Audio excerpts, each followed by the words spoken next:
Mbalmaw bi ye ntɛnɛn ye octobre kalo tile 11 san 2021 ɲɛta dɔn kibaru kɛnɛ a sigira Ibrahim Jawara ani Ibrahim Diallo Thiou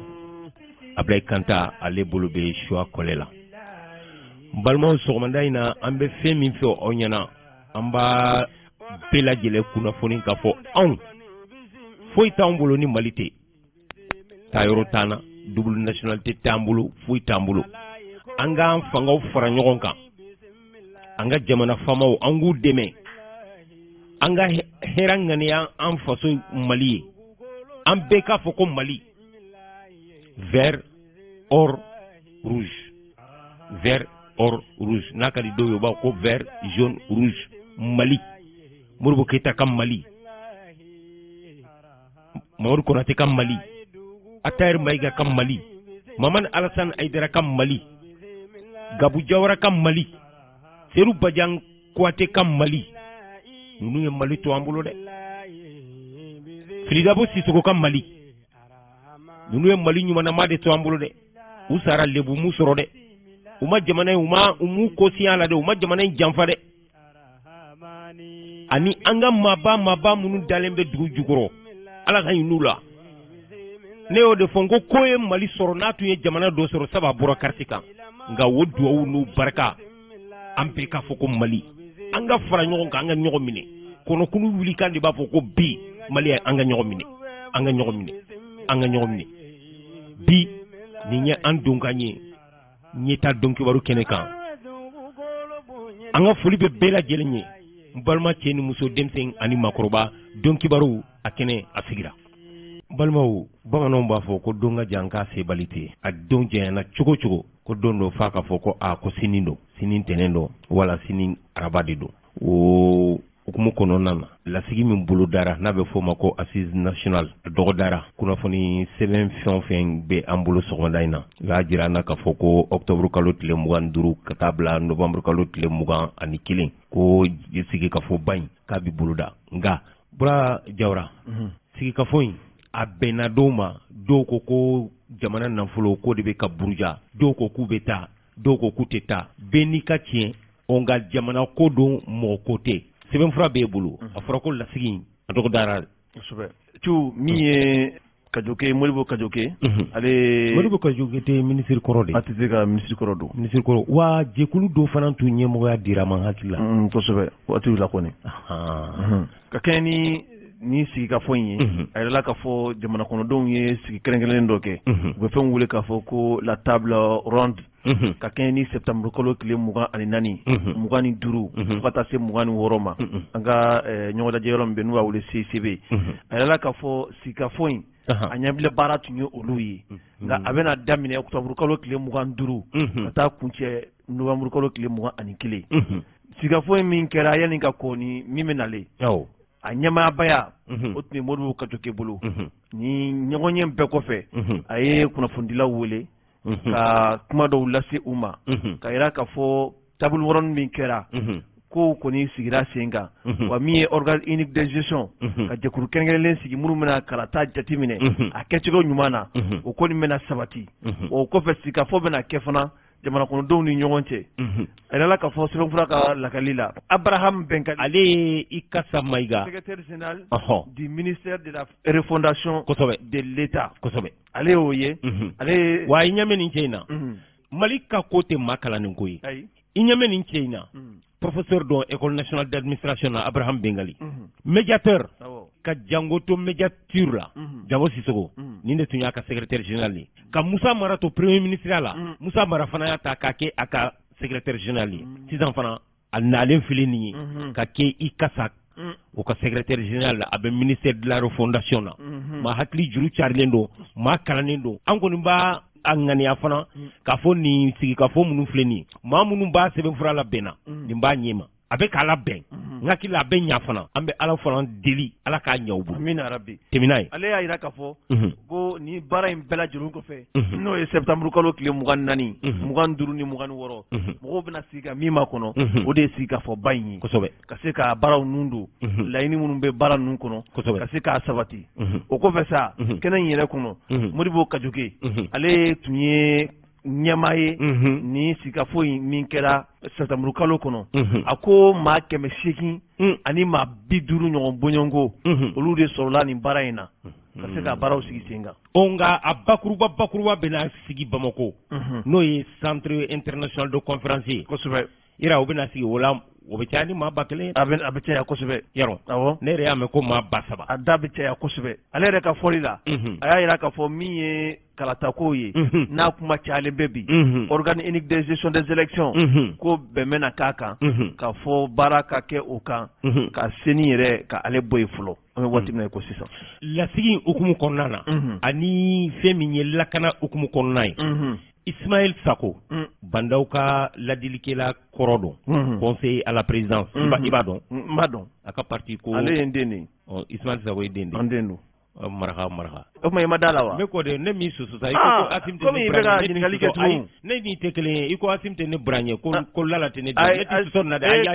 ne tɛ sɔsɔ n ko e ka balimaya juru ka ca ne b'a dɔn Ismaël ye Sako ye e Jawara aw bɛ maraka ne b'a dɔn aw bɛ bɔ Gidi Magan n ko i bɛ Ismaël dɔn dɛ n ko n den don an tɛ Gidi Magan kaw ye dɛ Jafunu wa anw ye Kingikaw ye Kingi aw ka kabila ka ca Kingi bɛ yen Jafunu bɛ yen anw ye Kingi Jawaraw ye Gidi Magan bɛ yen dugu min bɛ an ka mara kɔnɔ komi Bamako de bɛ maaw ɲɛ don ɲɔgɔn na n'an bɛ so min ɲɔrɔnkɛ n'an bɛ so cɛ caman bɛ kuma k'i ɲɛ jɔ anw na i bɛ ɲɛ jigin komi Pamuru b'aw bolo Bura Jawara Ismaël Sako n'a tun ye conseiller Kuluba palais la kosɛbɛ an y'ale ɲininka lasigi u b'a la wa u t'a la wa cɛmancɛ fanga dɔ bɛ fara kan dɔ tɛ fara kan Bura Jawara Ismaël Sako ale de ye jɛkulu bilala sen kan sisan n'a bɛ fɔ o ma ko jigifa o jɛkulu parti politique caman b'u yɛrɛ sɔrɔ a kɔnɔ caman b'u yɛrɛ sɔrɔ a kɔnɔ ale b'o la PS yelenkura Asuma Pulo ka parti Kodem u caman b'a la dɛ Pulo yɛrɛ de y'a président ye nka Ismaël nin ye a kumalasela de kosɛbɛ yarɔ an tɛ fara ɲɔgɔn kan nka e ye ɲininkali min k'a la n ye ɲininkali min k'a la lasigi ani lakana laɲini ye mun ye olu bolo bi laɲini ye mun ye u bolo u bɛ taa wa u tɛ taa wa a ka ɲi a yɛrɛ da an k'a lamɛn comme Sogel ko fo ale ka taa ka assise nationale pour la refondation na an dun bolo assise nationale la refondation bɛna baara mun kɛ journée de concertation septembre tun y'o baara dɔ kɛ dialogue national tun y'o baara dɔ kɛ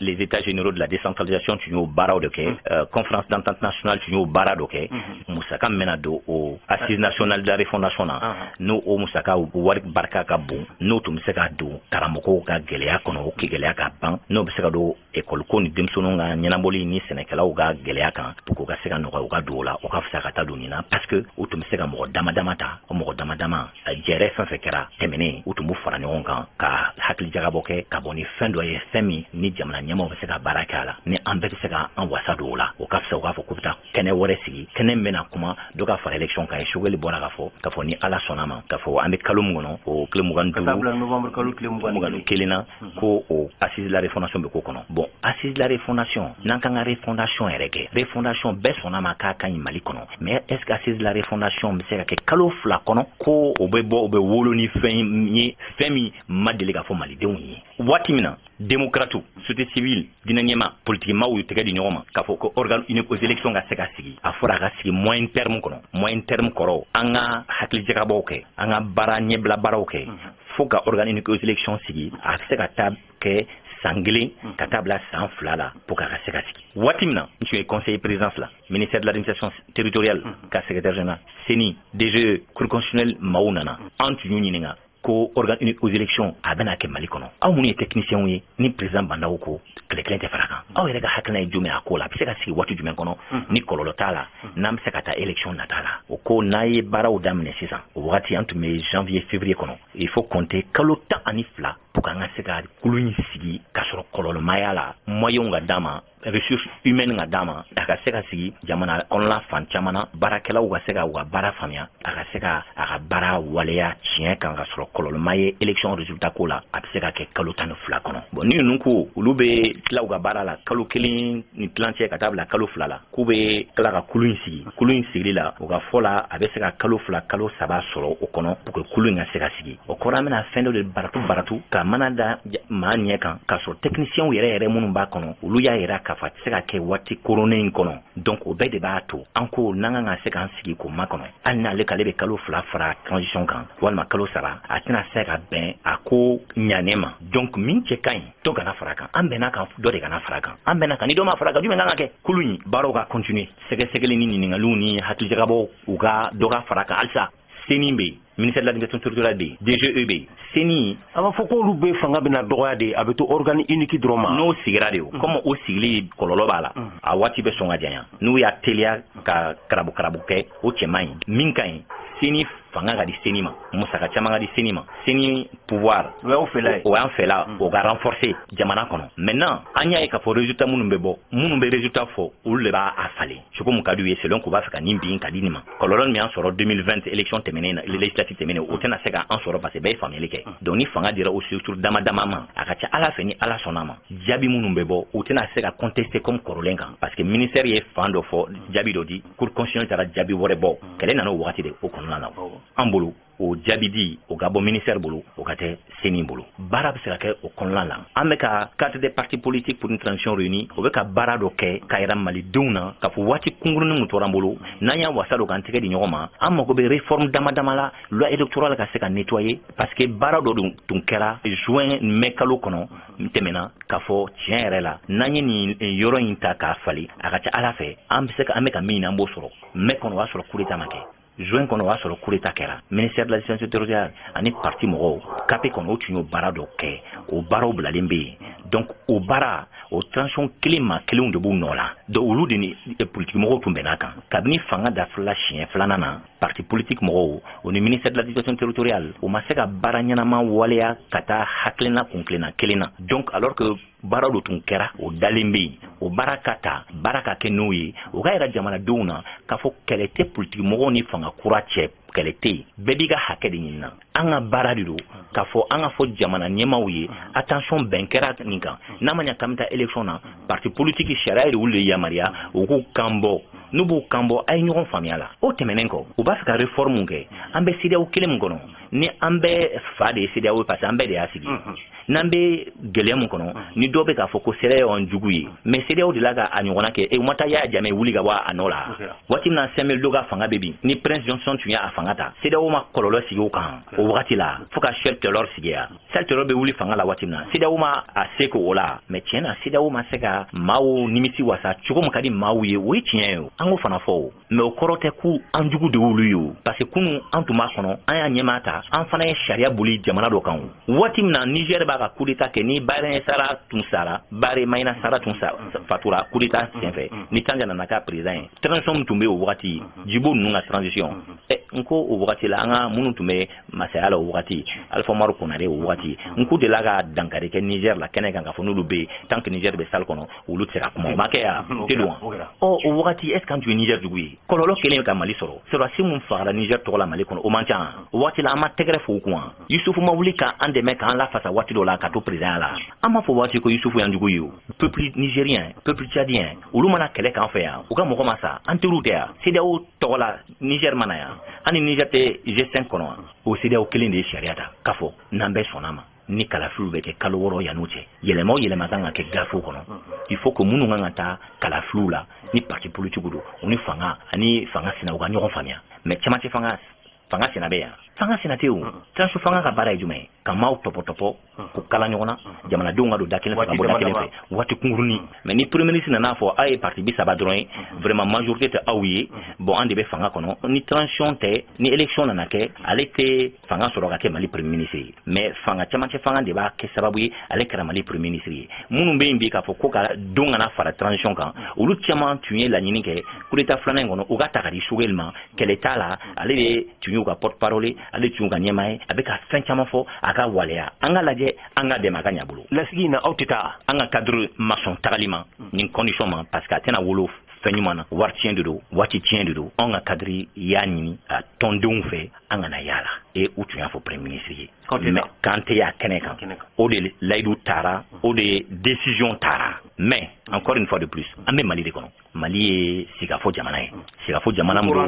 dugu jɛra yɛlɛma bɛ se ka don ko la ni u sɔnna k'a fɔ dɔ tɛ fara transition kan an bɛ ka min kɛ a bɛ se ka kɛ sababu ye fanga kura min bɛ nalen o bɛna décision u bɛ se ka continuer ka baara k'a la mais olu y'a ɲini k'a fɔ k'olu bɛ ka ni assise nationale de refondation kɛ jaabi min bɛ bɔ o kɔnɔ o bɛ kɛ wajibi de ye président kura ma a ko waleya fanga min y'a ta o ma kɛ jagoya fanga tɛ cɛmancɛ fanga don élection a ma bɔ élection na président min dun bɛna sigi a bɛ kɛ légitime ye jamanadenw de b'ale sigi a bɛ se k'a fɔ ko an bɛ ka min kɛ nin cɛmancɛ fanga kɔnɔ a bɛ k'ale ma jagoya cogo di o dalu jumɛn b'e bolo ni e b'a fɔ k'e b'o jagoya k'a sɔrɔ fanga min bɛ d'ale ma a ka mara kɔnɔ o ka bon ni e ka fanga ye a ka assemblée la a ka député bɛna caya ni tɔ bɛɛ ye ale bɛ se k'o yɛlɛma waati bɛɛ donc o ye kuma ye cɛnin don a cɛ ka ɲi kuma kɔkarilen don parce que fanga t'a la a tɛ taa yɔrɔ jan a bɛ mɔgɔ nɛgɛnnikan don quoi tiɲɛ kan tɛ an kana sɔn ka jamanadenw ko don ɲɔgɔn na ni kuma mun kisɛ tɛ kuma min na cɛmancɛ fanga kan ka se ka jamana dilan ni jamanaden ɲumanw ye ni jamanaden minnu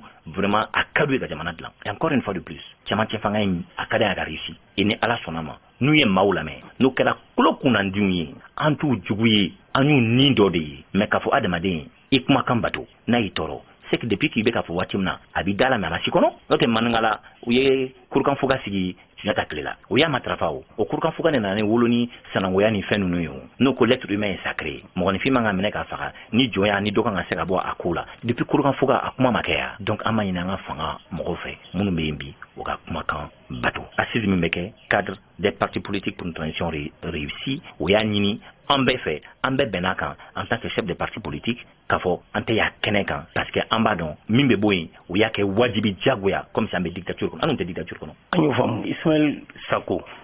jamana faama bulon kɔnɔ e tun ye ladilikɛla ye n'o ye Kuluba ye i ye parti politique ɲɛmaa ye jamana kɔnɔ kow bɛ caman don a la e yɛrɛ bolo kalafili a bɛ se ka kɛ Mali la a bɛ se ka kɛ Mopti wa a bɛ se ka kɛ Segu bakɔfɛla na munna aw ko ka kalafili kɛ ni kalafili kɛra a bɛ ɲa wa kala bɛ fili min kalafili a kɛli a bɛ kɛ bɛɛ de kɔnɔ a bɛ kɛ karama de kɔnɔ ni an bɛɛ sɔnna ko kalafili bɛ kɛ ani lakana kɔnɔ n bɛ nale o a bɛ kɛ olu bɛɛ de kɔnɔ mais waati min na 2013 élection bɛ kɛ Mali kɔnɔ lakana tun bɛ yan Kidal élection kɛra cogo min na Tombouctou kɔrɔyan fan fɛ élection kɛra cogo min na minnu nana dɛmɛ jamana kɔnɔ i municipal Ibarkam bɛn ma kɛ an n'olu de cɛ yan k'a fɔ tiɲɛ na an bɛna kalafiliw kɛ 2013 aw minnu bɛ yan a y'aw jija jamana fan caman ni an ka sɔrɔdasiw ma se ka se sɔrɔ yɔrɔ la aw ka kɛ sababu ye ka lakana se yen pour que an ka mɔgɔw ka se ka campagne ka kɛ élection kɛ a ma kɛ ten yan élection ma kɛ yan 2018 élection mais ɲinan ta juguyara dɛ 2018 dugu dɔw bɛ yen maa tɛ yen 2018 an ma élection kɛ gɛlɛya kelen de kɔnɔ wa Sumala Sise ma ta o kɔfɛ élection législative 2020 kɔnɔ wa parce que a tun fɔra o yɔrɔ bɛ yɔrɔ la mɔgɔ kana se yen ala nana kɛ kɔlɔlɔ y'ale sɔrɔ a bɛ y'an tɔɔrɔ an bɛ sɛbɛnni kɛ pour que a ka se k'a ye a ka labila a ka na ka denbaya kɔnɔ ala ka hinɛ a la ala ka dayɔrɔ sumaya parce que fasoden ɲuman de tun don o kɔnɔna la n'a ma ɲɛ k'an bɛ élection kɛ an ni minnu ye layidukan di ɲɔgɔn ma an n'olu fana de bɛ sigi k'a fɔ an bɛna élection aw ni jɔnw ye layidukan di ɲɔgɔn ma jamana ɲɛmaw ni lafasa jamana minnu bɛ jamana kɔ kan force étrangère minnu bɛ jamana kɔnɔ n'u tun y'u kumakan di ɲɔgɔn ma k'a fɔ ni kalafili bɛ kɛ olu fana b'u niyɔrɔji fa pour que élection ka se ka kɛ parce que olu fana ka lasigidenw sɔrɔdasiw bɛ jamana kɔnɔ olu fana bɛ kɔrɔyan fan fɛ kosɛbɛ u bɛ k'u wasa don an ka jamana ka lakana la donc olu ni an ka ɲɛmaw n'u an ka sɔrɔdasiw de bɛ bɛn ka tilatilali kɛ jamana bɛ se ka lakana cogo min na pour que élection ka se ka kɛ parce que bɛn b'o de kan maintenant ni olu ko olu tɛ se ka o sécuriser olu tɛ se olu de tun y'a fɔ olu tɛ se o wagati la an b'a kɛ cogo min na n'a kan ka bɔ o y'a sɔrɔ an bɛɛ de sigira ka bɛn a la mais olu sɔnna bi k'u bɛ se ka jamana dɛmɛ élection musaka la k'olu sɔnna bi jamana ni élection kɛra o bɛ se ka an ka sɔrɔdasiw jukɔrɔma don do ka lafasali kɛ pour que lakana ka se ka kɛ élection bɛ kɛ yɔrɔ min na i ka kuma ye tiɲɛ ye i bɛ ka bɛ bin waati min na dugu bɛ dugu la maliyɛnw tun bɛ boli ka taa ka na cogo min ka d'u ye i bɛ ka bin ni min sisan cɛ o dugu la n b'i ka kuma sɔn di bi o dugu kɔnɔ maaw tɛ se ka taa yen dankari kɛra o dugu la kosɛbɛ farabugu b'o la yɔrɔ caman b'o la an bɛ misali laban ta Kayi mara kɔnɔ n'i bɛ taa Kayi bi i ni siran de bɛ taa i bɛ ka tile la i bɛ taa ka na foyi ti sɔrɔ ne yɛrɛ ka i ka den u bɔra ka maaw ni minnu la ala ka hinɛ an n'u bɛɛ lajɛlen na u ni bɔnɛna ka i sira fɛ diɲɛ mara kɔnɔ kɔfɛ u nana bin kɔsa in na Kolokani ni Bamako cɛ ala ka hinɛ u bɛɛ la lakana gɛlɛyara an ka jamana kɔnɔ mais lakana gɛlɛyara ka jɔn to fanga kɔnɔ ne fana bɛ ɲininka bi an bɛ waati min kɔnɔ bi ni e yɛrɛ ko i bɛ ka tile la ko tiɲɛ na élection kɛra waati min na yɔrɔ caman tun b'an bolo mais e yɛrɛ de y'a fɔ sisan k'a fɔ ko yɔrɔ bɛ yɔrɔ la lakana tɛ yen kalo 12 kɔnɔ lakana baliya lakana baliya bɛ yen bi a bɔra e da o kɛra ka jɔn to fanga la sɔrɔdaso tɛ yan olu ka baara ye jumɛn lakana o ma kalan kɛ yan an sɔnna de y'o parce que u ye baara kɛ kɔrɔyan fan fɛ u ye wale baara mun kɛ an y'o mɛn donc an jigi tuma kan n'olu nana dɔ de bɛ fara lakana kan dɔ de bɛ bɔ ɲangini na dɔ de bɛ bɔ siran ni boli ni fɛnw na jamanadenw bɛna lafiya sɔrɔ lakana sira fɛ parce que olu de tun bɛ kɛlɛkɛ kɛnɛw kan donc olu b'a fɛɛrɛ dɔn bi masaya dir'olu ma mais e yɛrɛ bɔra k'a fɔ olu ye fanga ta jamana ka lakana gɛlɛyara anw bɛ yan an tɛ sɔrɔdasi ye an ye sɔrɔdasi ye hakilina la k'u bilasira jamana o jamana ni Mali bɛ position mun kɔnɔ bi n'a bɛ yen u kan ka réserve de kɛ minnu yɛrɛ sɔrɔdasi ye ani minnu tɛ sɔrɔdasi ye ni a ka d'u ye ka sɔrɔdasiw dɛmɛ olu caman bɛ armation la o dɔ ye sportif au niveau ye o dɔ ye population min ye vraiment a ka d'olu ye ka taa jamana kuma hali n'u ni bɛ to a la donc n'olu fana y'o ɲini jamanadenw fɛ k'a fɔ an bɛ yɔrɔ min na bi an bɛ kan tɛgɛ di ɲɔgɔn ma an ye sɔrɔdasi an bɛ ka taa kɛlɛ kɛ mais a ka d'an ye population fana kɔnɔna la an ka réserve su ɲini pour que an ka se ka an ka jamana minɛ o dɔw b'a dɔn ko fasidi ɲuman bɛ yen an caman bɛ yen an b'an tɔgɔ di an n'u bɛ taa ɲɔgɔn fɛ n'an ni kan ka to jamana ko la kɛra ko foyi kɛra Muhamadu sallallahu alaihi wasallam ko foyi tɛ jamana kanu bɔ jamana kanu jamana fasa o kɛra ka suna dɔ ye an dun kɛra manton dɔ ye donc o kama an labɛnnen don k'olu dɛmɛ o la donc ni lakana ma se ka sabati bi est-ce que fɛɛrɛ tan de don wa est-ce que fɛɛrɛ ɲɛnama de t'u bolo est-ce que hakili ɲɛnama de t'u bolo wa ni o don u ka mɔgɔ dɔ fara u kan hali ni civil don u bɛ se k'u tɛmɛ hakilina la u ka civil dɔ ɲini minnu bɛ sɔn ka fara kɛlɛkɛlaw kan ni formation dɔ bɛ d'u ma u bɛ taa kɛlɛ kɛ ni min tora la ale de y'o décision ta jamana kama n b'a dɔn o mɔgɔ caman dogolen bɛ a ka d'u ye ka t'u nin di Mali la a ka fɔ waati min na Mali a gɛlɛyara jamana bɛ ɲini ka ban an taara nin di Mali la comme waati min na Babɛba Tarawele ni Cɛba Tarawele waati min na olu Samori bɛ ɲɔgɔn na o balimamuso de taara u nin di u kɛlen ka t'u nin di u y'u kumabɔ musow de tun don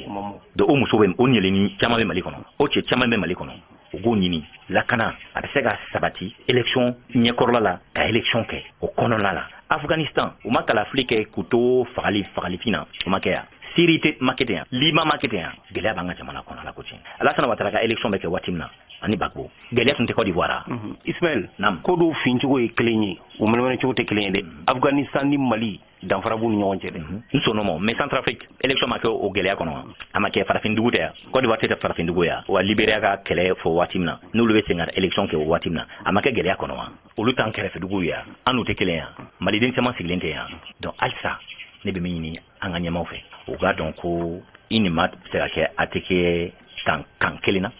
mais jugu tɛ a bɛ kuma dɔ fɔ o kuma a lajɛ i bɛ tɔmɔta min sɔrɔ a kɔnɔ n'a b'i dɛmɛ k'i ka fanga sinsin a bɛ min fɔ n'a b'i tɔɔrɔ ni tiɲɛ don baara kɛ n'a ye a tigilamɔgɔw wele i n'u ka sigi e kelen u kelen n'i ye mɔgɔ dɔ i n'olu cɛ janfa bɛ se ka bɔ a kɔnɔ donc Asimi yɛrɛ Mali président don bi an si ma d'a ma ala de y'a sɛbɛn ka don a bɔgɔ la a ka di min ye a man di min ye i bɛ sɔn k'ale ye Mali président ye donc an ta jugu ye dɛ a yɛrɛ ka maa wele a kana maa wele min b'a kɔnɔ ka fɔ dɛ a yɛrɛ ka maa wele min bɛ mɔgɔ kɔnɔ u k'a fa ye a ka baara kɛ n'a ye o bɛɛ ka da la maintenant ni élection ma se ka kɛ k'u ye dɔ fara kan an b'an sigi ni jamanadenw sɔnna ma ni partout sɔnna ma an bɛ baara kɛ n'o ye i ye faamuya an bɛ baara kɛ n'o ye parce que an tɛ bɔ Mali kɔnɔ an bɛ to Mali de kɔnɔ n'i taara yɔrɔ o yɔrɔ Mali de bɛ mɔgɔ da donc to i ka baara kɛ a ka dilan min ka di an ye u ye min ɲini fɛ n k'a fɔ o ni ne yɛrɛ sɔnna ma ni n ka tɔn yɛrɛ sɔnna ma ni n ka hakilina yɛrɛ de don dɔ kana fara kan mais n'a ma ɲɛ ko dɔ de bɛ fara kan ko ala de kɛra dɔ de kan ka fara kan a bɛ fara kan condition mun na président ni mɔgɔw ka taa ɲɔgɔn da jamana kɔnɔdenw ani minnu kan ka taa élection na parce que o de bɛ an ni CEDEAO cɛ minnu kan ka taa élection na ani jamanadenw m'a fɔ politique mɔgɔ dɔrɔn dɛ mais n'i ye kalafili fɔ i ye jɔn fɔ jamana kɔnɔdenw ani politique mɔgɔw olu de bɛ taa jamana kɔnɔdenw nɔfɛ u ka vote ye i ka politique mɔgɔw wele n'u ka sigi n'u ka bɛn n'u y'i bɛnna min kan a ka ca ala fɛ ni an y'an kɔnɔ diya ɲɔgɔn ye jamanadenw bɛ tugu kɔ mais ni a nana fɔ ninnu ye sɔrɔdasiw jugu ye ninnu ye transition jugu ye an k'u den kɛrɛfɛ comme waati dɔ la mɔgɔw dɔ tun b'u ka kɛlɛ la ka fanga ɲini a fɔra ninnu ye maaniw de jama tɛ u nana fanga fɔlɔ dafiri an tora kɔnɔ u ko ninnu u fanga dɔgɔyara u nana fanga filanan dafiri mali mago t'o la an ka jamana mago t'o la fila kɛra an ka daw ma an k'an tɛgɛ di ɲɔgɔn ma o ɲɔgɔnna kana kɛ jamana kɔnɔ a bɛ minnu bolo u k'u ɲɛsi minnu bɛ k'a fɔ ko nin man ɲi an kana kɛ banbanciw tɛ dɛ an tɛ banbanci ye an ye fasoden ɲumanw ye faso de ka d'an ye o de y'a to an b'a fɔ aw ye a k'a lase nin ye fasoden jugu ye i bɛ taa to i kɔnɔ i bɛ kɔnɔ juguya kɛ et puis i bɛ baara kɛ dugu ma ka tiɲɛni kɛ an si tɛ k'o kɛ an bɛ ka fɛn fɛn kɛ a bɛ bɔlɔlɔ kan i bɛ taa réseau kan i b'a ye i bɛ taa radio so ni télé so la mɔgɔ b'a mɛn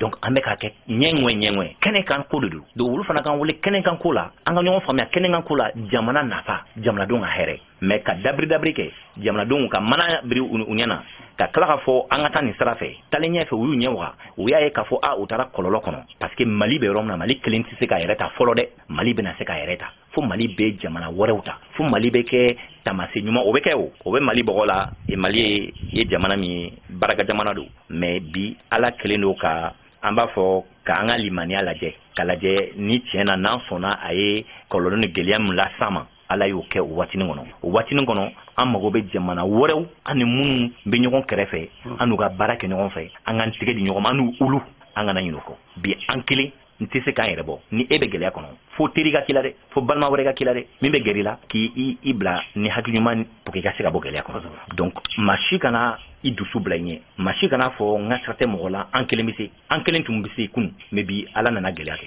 bon fo an ka ɲɔgɔn kumaɲɔgɔnya sinsin kosɛbɛ bi farafaraliw cayara kumaɲɔgɔnya dɔgɔyara siran minnu bɛ fanga kɔnɔ bi u kɛlen don ka siran lase mɔgɔ ma jamanadenw minnu bɛ jamana kɔ kan ni minnu ye kalan kɛ jamana kɔ kan ni réseau b'u bolo ni teri ɲɛnama b'u bolo olu kan ka se ka na jamana kɔnɔ k'u wele ka na olu fana ka jamana u k'u fanga fara jamanadenw minnu bɛ kɔnɔna la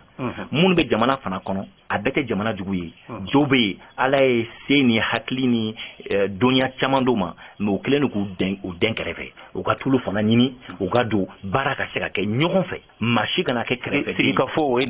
ye damu ye mais kɛrɛfɛden ka dabila k'a fɔ nin ye n ka mɔgɔ ye nin ye n ka namina ye nin teri ye nin ye n ka sakiminɛna ye nin bɛ n tulokɔrɔ kuma duman fɔ n ye n k'o ta n k'o don yɔrɔ min ka di n ye k'a sɔrɔ a tɛ se a la o de ye jamana dafiri ni minnu bɛ yen ni an y'a ye olu fana bɛ ka taa o taabolo la a tɛ maa hakili sigi o kɔnɔna la an fana tɛ se ka sɔn dɔ ka fara transition kan parce que o kɛlen don ka minnu fana ta u ka baara kɛ an b'o caman dɔn expérience t'u dɔ la n m'a fɔ bɛɛ n ko expérience t'u dɔ la expérience tɛ minnu na u dun bɛ jɔyɔrɔ minnu na jɔyɔrɔ in barika ka bon olu ma k'u b'a ta k'a sɔrɔ dɔ bɛ jamana kɔ kan organisme international kɔnɔ dɔ bɛ mali kɔnɔ kɛnyɛrɛye baara kɔnɔ ONG kɔnɔ olu bɛ se ka ta ka olu bila yen jamana ka se ka bɔ dingɛ kɔnɔ u ka baara kɛ n'o ye waati kunkurun min t'olu bolo u ko wasa don o la minnu ma garijɛgɛ sɔrɔ ka don o la olu garijɛgɛ tɛ ala ma kita la ni ala k'i ka ko banna i tɛ min sɔrɔ i t'a sɔrɔ sa ala k'an sɔn limaniya la ala k'an sɔn sabali la ala k'an bɛn kelen ma ala ka tiɲɛ dɛmɛ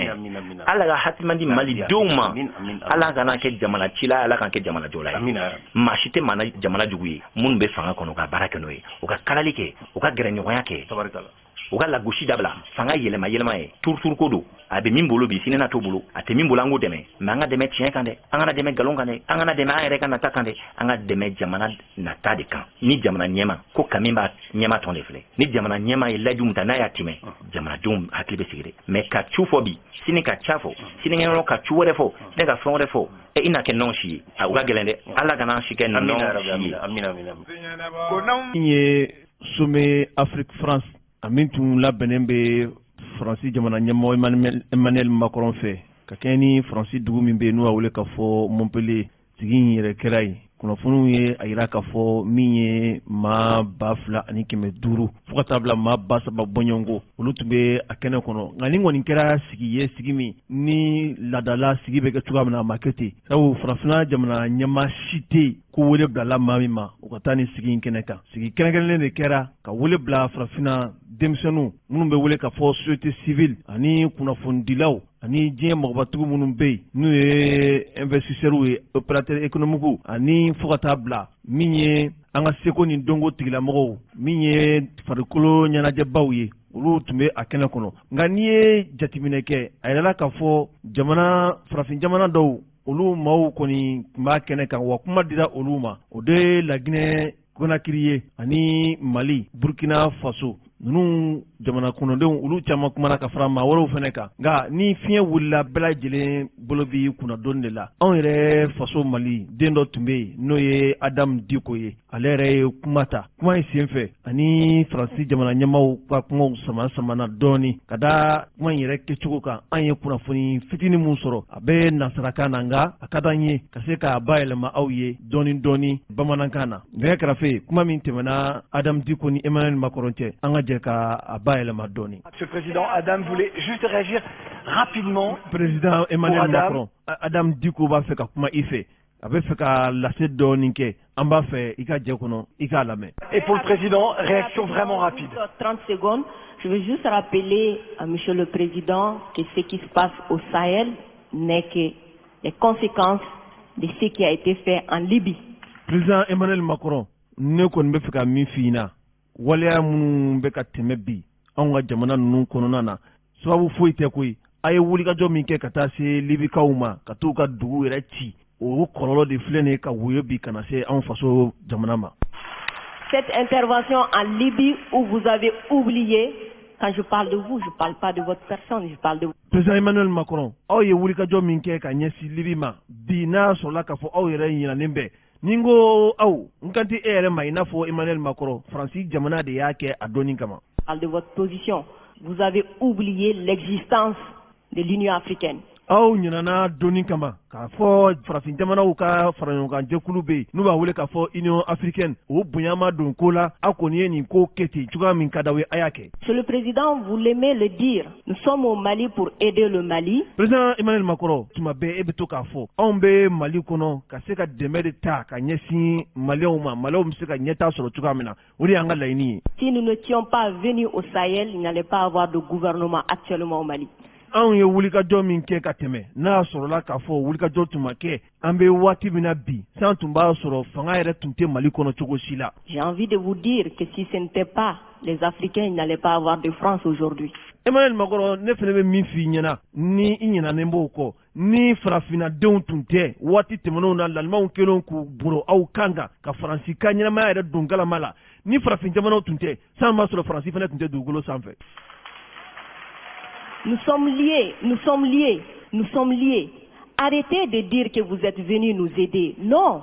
Président Macron, même min f'i ye anw ka ko gulonnen bɛ ɲɔgɔn na de. N b'a ɲini fɛ fɔra ka to k'a fɔ ko anw bɛ ka farafin jamanaw dɛmɛ de. Parce que le terrorisme ne menace pas que le Mali. Arrêtez de dire que vous êtes venus nous aider. Non. Non, parce que le terrorisme ne menace pas que le Mali. Vous êtes aussi menacés. Jatigɛ wale tigilamɔgɔ minnu bɛ yen bi n'u b'a wele k'a fɔ terrorisme olu tɛ Mali dɔrɔn kan koyi u tɛ ka Mali dɔrɔn bagabaga koyi a bɛ fan bɛɛ bi wa hali a bɛ se ka ɲɛsin Faransi yɛrɛ ma. De nous culpabiliser sur une position de victime. Ne bɛ a ɲini e fɛ fɔra ka jalaki bin ka ɲɛsin Mali ma ka Mali kɛ i n'a fɔ ko Mali ye jalakilifɛn de ye tuma bɛɛ o dabila o ma di ne ye. Monsieur le Président, j'ai pas fait... Macron y'a jaabi Macron ko Adam ma ne an tɛ ka jalaki bin k'a fɔ e bɛ ka min miiri k'an bɛ ka jalaki bin o tɛ tiɲɛ an tɛ ka jalaki bin ka ɲɛsin Mali ma.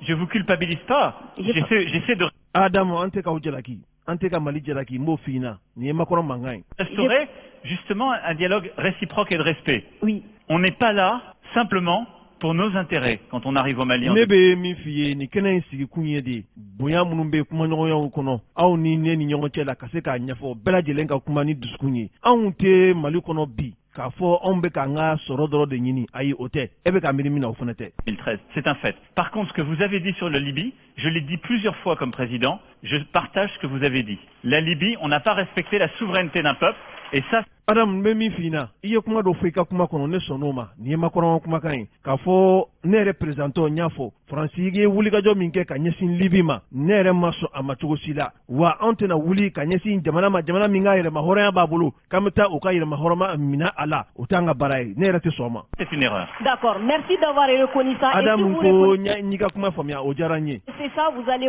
voir que ce qui se passe au Sahel n'est que les conséquences de cette intervention.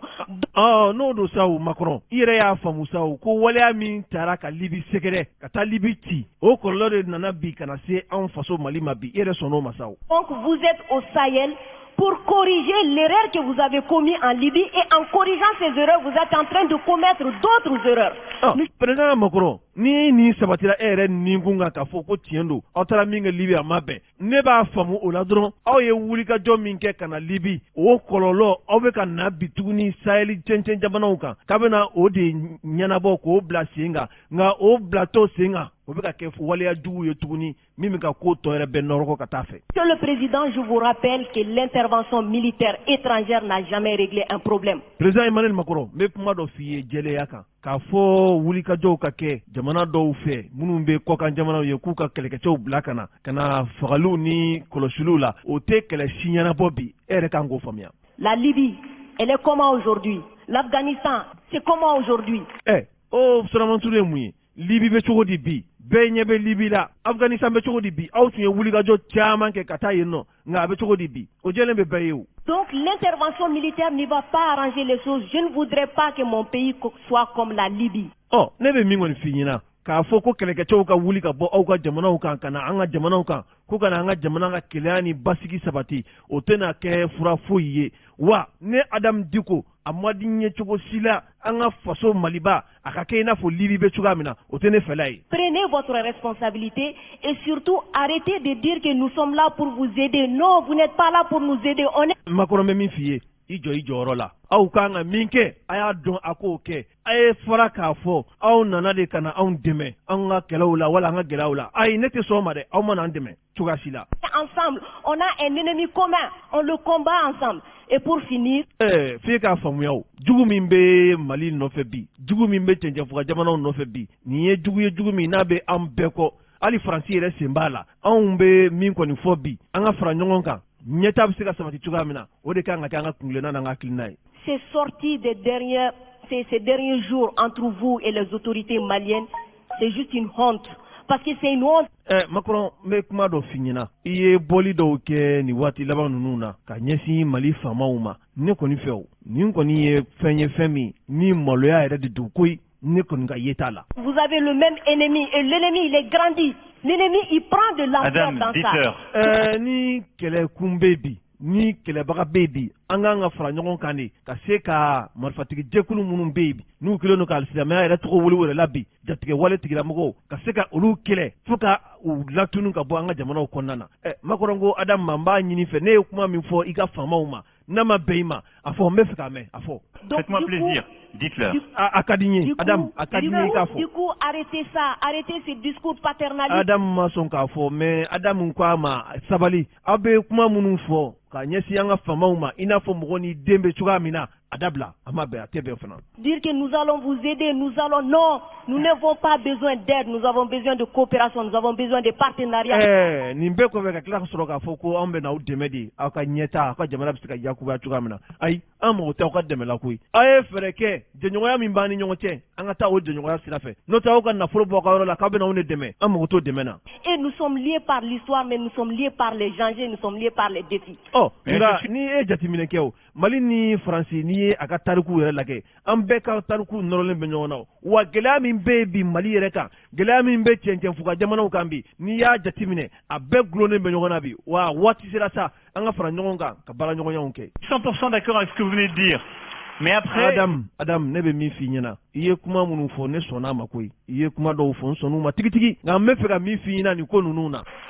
Vous pouvez pas me dire, vous pouvez pas couvrir les propos inacceptables qui ont été tenus par des gens qui, eux, n'ont ni la légitimité ni la légalité pour eux. Ne bɛ min f'i ye ni Emmanuel Macron mankan ka Adam jaabi e tɛ se k'a fɔ ne ɲɛna wala i tɛ se k'a dogo aw ka jamana faamaw ye min fɔ ka ɲɛsin anw ma k'a sɔrɔ jɔyɔrɔ t'u bolo hakɛ t'u bolo ka nin kuma yɛrɛ fɔ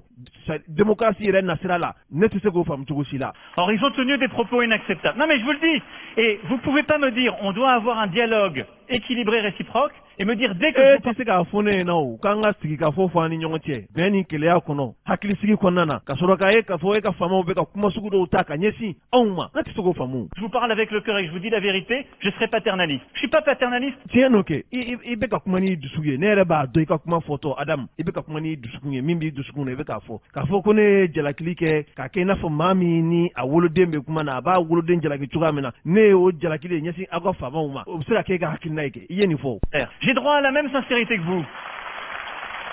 Me demandez pas, dès que je dis la vérité, je serai paternaliste. E fana tɛ ka min faamu Adamu ni ne ye tiɲɛ fɔ dɔrɔn e b'a fɔ ko ne ye maa ye maa min n'a bɛ ka waleya dɔw ta ka ɲɛsin a ka jamana faamaw ma o fana tɛ se ka bɛn o. Jamais s'en sortir. Vous me dites la vérité avec votre cœur, vous me prenez à partie, vous me bousculez. J'ai le droit de vous dire. E bɛ ka kuma min fɔ ne ma bi i bɛ ka kuma minnu fɔ ne ɲɛkɔrɔ bi i bɛ ka ɲɔni i bɛ ka kumaw fɔ kuma minnu ni tuma dɔ la ka hali fari o bɛ faamuya o nka ne yɛrɛ fana ye min faamuya ko ninnu na an bɛ k'a kɛ bonya ani kelenya kɔnɔna na k'a sɔrɔ kuma jugu tɛ min tɛ dankari maaw ka hadamadenya la nin bɛɛ bɛ ka tɛmɛ e ni ne cɛ sisan. La vérité aussi, c'est pas du paternalisme, c'est de la sincérité. Ne fana bɛ n fɛla fɔ k'a fɔ min bɛ ne bolo n b'a fɔ panpana k'a sɔrɔ e bɛ k'a bila minɛn min fana kɔnɔ a n'o fana tɛ fankelen fɛ. Le président, non,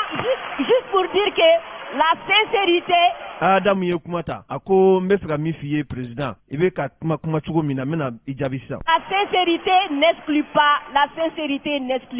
courtoisie, la sincérité. E bɛ ka kuma cogo minnu na n'i bɛ ka kuma ni sɛbɛ ye kuma yɛrɛ fɔcogo sɛbɛ tɛ se n'i bɛ ka kuma ni sɛbɛ ye kuma fɔcogo fana bɛ kuma ɲa ne b'a ɲini fɛ i ka kuma ni kuma fɔcogo ɲuman ye o de ka ɲi an ni ɲɔgɔn cɛ la. C'est avec moi, Adam. Oui. Nous sommes courtois les uns. Je suis carrément d'accord avec vous, monsieur le président. E ni ne bɛ ka kuma sisan Adam an bɛ ka kuma ni kuma fɔcogo ɲumanw ye o. C'est juste vous dire que j'adore votre sincérité, mais elle n'exclut pas le respect, elle n'exclut pas la courtoisie. Ne bɛ min kɔni f'i ɲɛna i bɛ ka kuma ni tiɲɛ min ye i bɛ ka kuma taabolo ɲuman min kan ne b'o o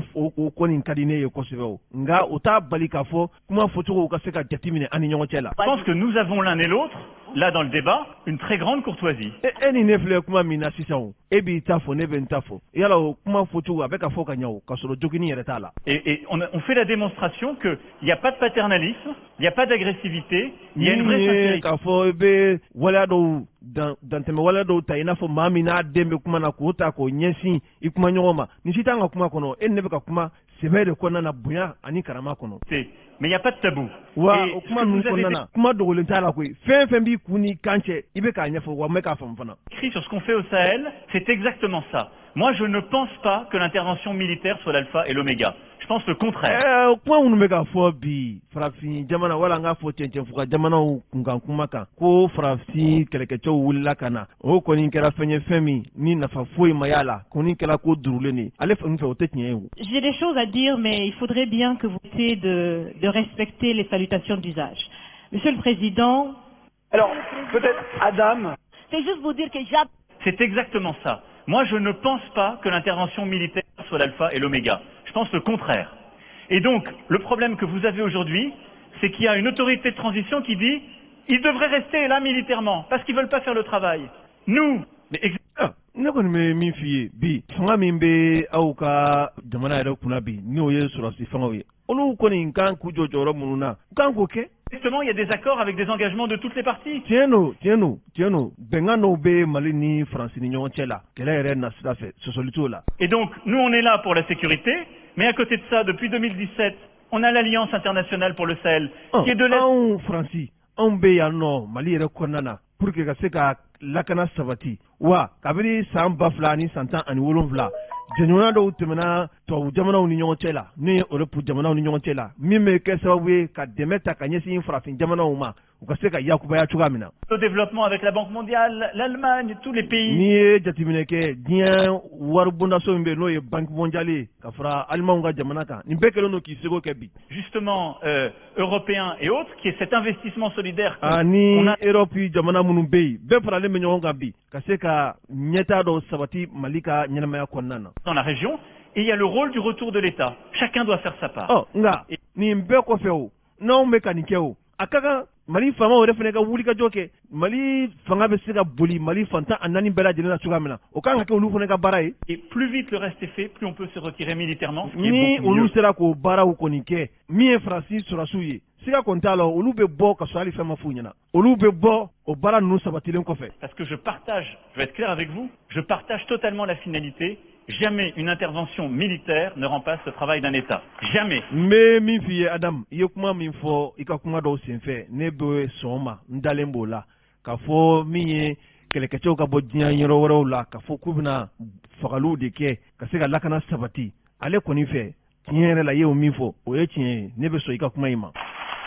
Et moi je peux vous dire les yeux dans les yeux que je n'ai jamais envoyé l'armée française contre un État souverain ou pour remplacer un État souverain. C'est ce qui est. Bon ne kɔni bɛ min f'i ye Adam ne furadama kabini n ye fanga ta fɔ bi ne ma deli ka Faransi kɛlɛkɛcɛw bila ka taa jamana kɔnɔ jamana min na ka hɛrɛma hɔrɔnya b'a bolo ne ma deli k'o kɛ cogo si la ka taa o jamana ninnu u ka hakɛw dɔw minɛ u yɛrɛ la o tɛ ne ka hakilina ye wa n ma deli k'a kɛ. Ce qui a été fait en Afghanistan, ce qui a été fait en Libye, c'est la grande différence avec le Sahel. E bɛ ka misaliya min ta bi min ye Libi ye min ye Afghanistan ye k'a fɔ ko waleya minnu kɛra yen o ni aw ka jamanaw tɛ kelen ye dɛ cɛncɛnfuga jamana minnu bɛ yen bi min bɛ yen ka kɛ yen ani Libi ni Afghanistan olu tɛ ɲɔgɔnya sira la kuma danna nin yɔrɔ in na an bɛ maaw hakili jigin k'a fɔ min ye Mali ka den min bɛ yen n'o ye Adam Diko ye nin tun ye kumaɲɔgɔnya min sabana ani Faransi jamana ɲɛmɔgɔw ni ɲɔgɔn cɛ Emmanuel Macron nin tun y'o ye ni fili donna la an bɛ o ye anw ka dɔnni dɔgɔya ye.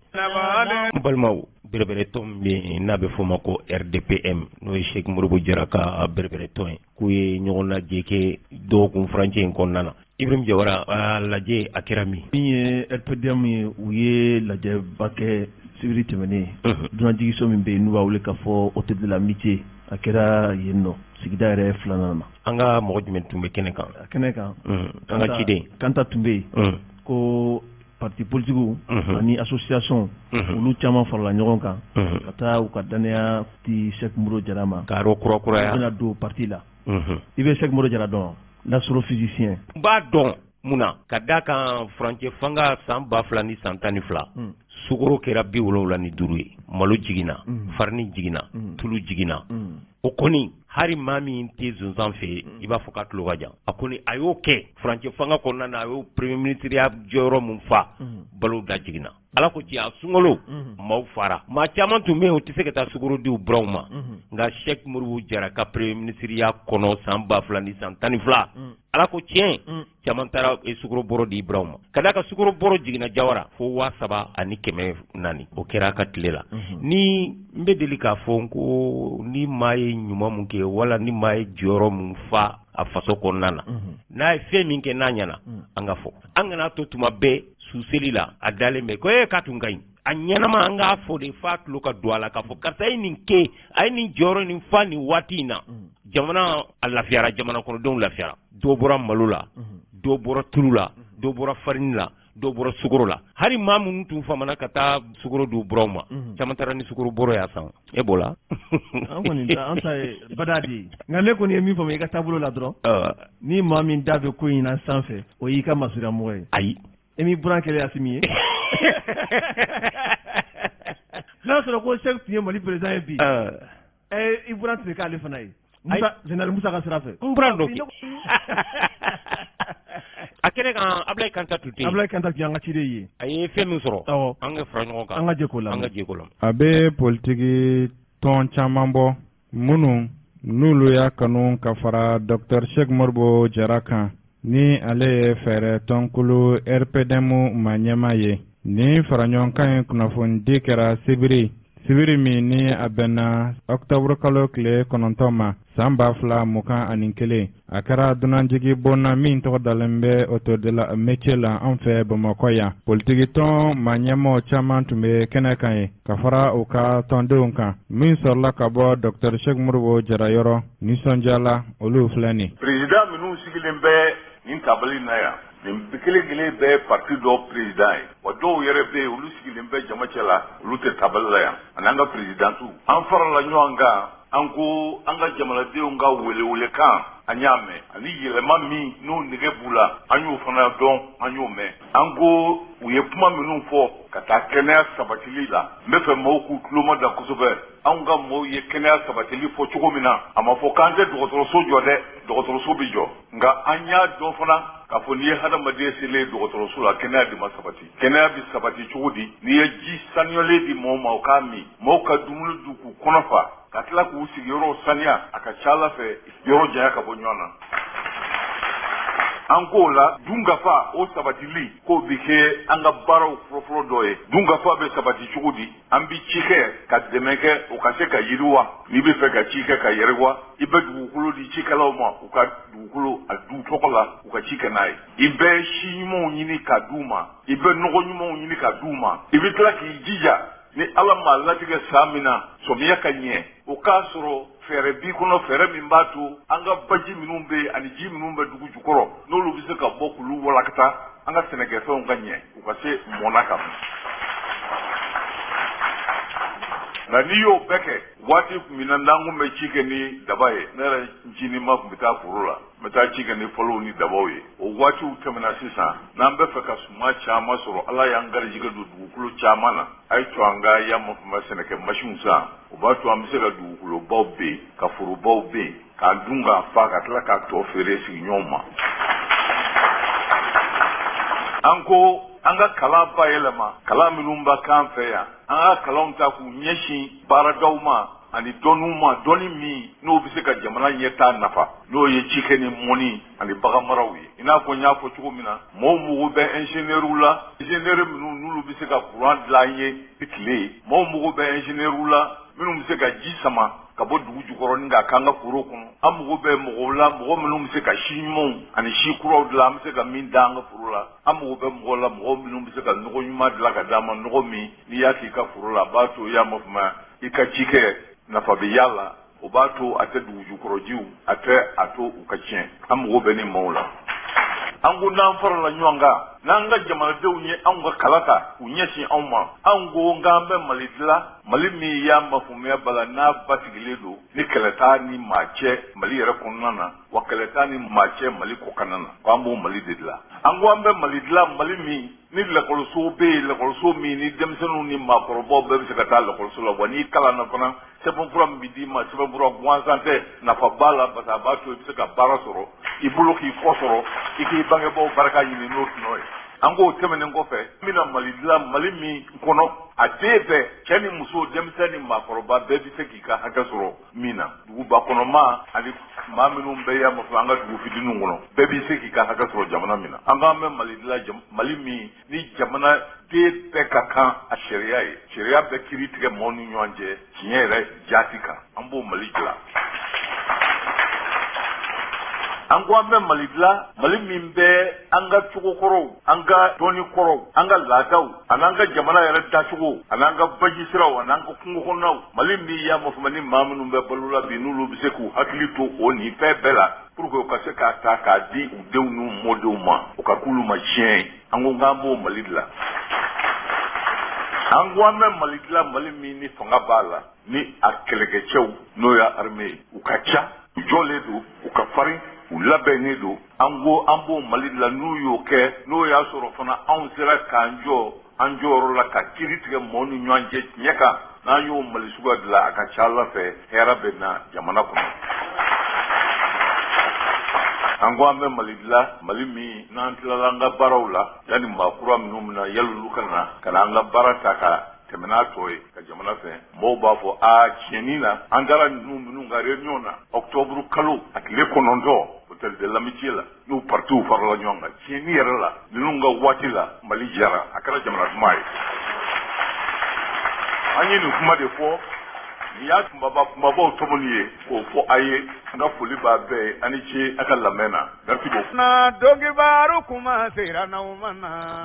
n balimaw kunungo dimanche octobre kalo tile 10 san 2021 fɛn min ye ɲɔnɔnkaw ka tɔnba mun bɛ ɲɔnɔ ani mun bɛ bamakɔ yan n'o ɲɛmɔgɔya bɛ Sulemani Kulubali bolo u ye lajɛ belebele kɛ palais des sports la a se 2000 la o nka kɛnɛ in kan an ka ciden mun tun bɛ yen ni ale yɛrɛ ye ɲɔnɔnkaden ye n'o ye Isa Kulubali ye ani Seydou Kulubali u tun b'a kɛnɛ kan u ye fɛn min sɔrɔ k'a di an ma an ka fara ɲɔgɔn kan an k'o lamɛn. ɲɔnɔkaw ka tɔn bɛ bamakɔ n'a fɔ ma ko ADSN u ye ɲɔgɔn fara ɲɔgɔn kan se 2000 kɔnɔna na basket kɛyɔrɔ bɛ yen lajɛ in a kun tun ye min ye gɛlɛya min ɲɔnɔ bi solution jumɛnw b'a la ɲɔnɔka minnu bɛ bamakɔ n'a lamini na u bɛna fɛɛrɛ jumɛnw tigɛ ɲɛfɔli la ɲɔnɔkaw ka ɲɛmɔgɔ min bamakɔ yan n'o ye Sulemani Kulubali ani ɲɔnɔkaw ka tɔn a tɔn kɔnɔna na docteur dɔ bɛ yen an ka ɲininkali sela olu fila ma u ye min sɔrɔ ka fɔ an k'u lamɛn. ne tɔgɔ ye Alikadiri Jara ne ye ɲɔnɔkaden quoi. Jara an bɛ min ye ɲɔnɔkaw ka tɔn bɛ bamakɔ yan an bɛ u ka lajɛ kɛnɛ kan a lajɛ ye a laɲini tun ye jumɛn ye lajɛ kun laɲini ye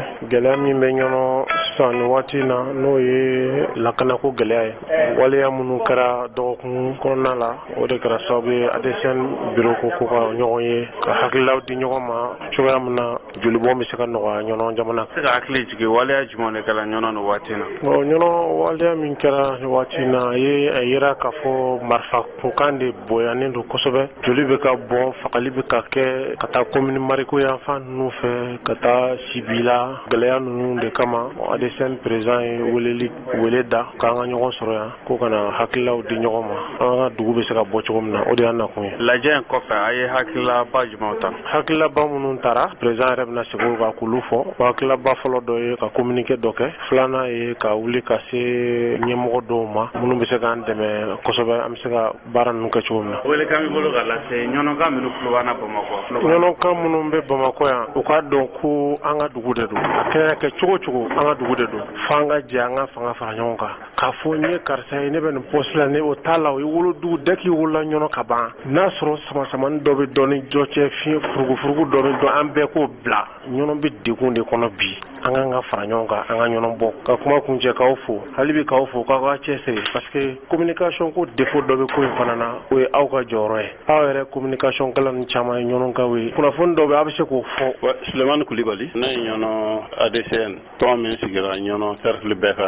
ɲɛta n'a ka yiriwa kama ne ye o président ye Bamakɔ yan se ka dɔɔni fɔ an ye tɔn in kan tɔn in a sigira komi n y'a fɔ cogo min pour que ka ɲɔnɔnkaw ani service da minnu bɛ ɲɔnɔ ka u dɛmɛ fɛn o fɛn bɛ se ka kɛ sababu ye ka ɲɔnɔ bɔ nɔgɔ la a ka ɲɛta sira fɛ tɔn in sigira o de kama an y'a ye aw ye lajɛ kɛ bi lajɛ in kun bɛ min ka tɔn yɛrɛ sigi kun ye o de ye o parce que n y'a fɔ cogo min ko tɔn sigira ɲɔnɔ ka ɲɛta kama ɲɔnɔ ka bɔli nɔgɔ la kama mais mɔgɔ si tɛ yen nɔ jamana si tɛ yen sigida si tɛ yen ko min bɛ se ka bɔ nɔgɔ la ni bɛn tɛ yen ni lafiya tɛ mɔgɔw kan ni mɔgɔw hakili ma sigi ɲɔnɔ cercle bɛ cogo yɔrɔ min bi an bɛɛ b'a kalama a ko gɛlɛyara sigi gɛlɛyara fo ka taa fɔ a gɛlɛyara adamadenw caman ni bɔra sɛnɛfɛnw caman jenina u bɛ ka continuer ka jeni dugu dɔw yɛrɛ cira dugu dɔw jenina mɔgɔw bɔra k'u ka yɔrɔ bila ka taa sigi dugu wɛrɛw la u bɛna sigi o dugu yɛrɛ minnu fana na o fana olu yɛrɛ fana hakili ma sigi parce que olu fana bɛ jeni wa u bɛ cira u t'a dɔn